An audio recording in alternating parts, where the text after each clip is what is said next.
Yan, full bar na naman tayo Nagpa-maintenance lang tayo ng coolant, flashing. Okay na yung preventive kaysa yung change all. So yun, pag-usapan natin naman ang 4 ways para maging kamote. Una, gusto mong maging kamote, huwag ka mag-helmet or mag-nutshell ka. Yan ang paraan para maging kamote ka. Or huwag mag-helmet. Pangalawa, yan, parts ng motor. Gusto mo maging kamote, magpalit ka ng side mirror, yung natutupi, yan, pasado yan kay Skog. O kaya yung MDL mo, diba?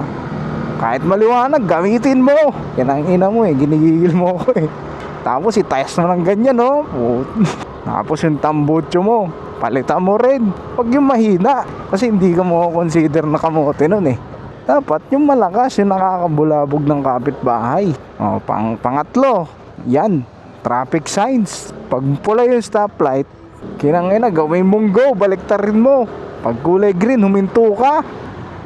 Gusto mo yan gusto mo mag-register sa kamote. Tapos pag liliko ka, pag overtake ka, wag ka mag-signal light. Tapos pedestrian, tapos stoplight. Pag naka-red, tapos may pedestrian, ilagay mo sa gitna para walang makatawid. O kaya crossing, kunyari may crossing ilagay mo sa gitna. Ang ina mo, kamote ka pang-apat, para maging kamote.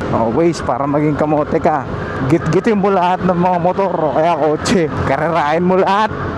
Tapos mag Superman ka, yuko ka ng ganyan Ganun gawin mo para maging kamote ka. Mag Superman ka, mag-wheelie ka sa EDSA ng ina mo.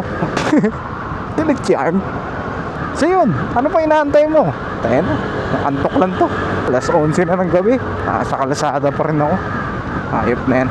Adios.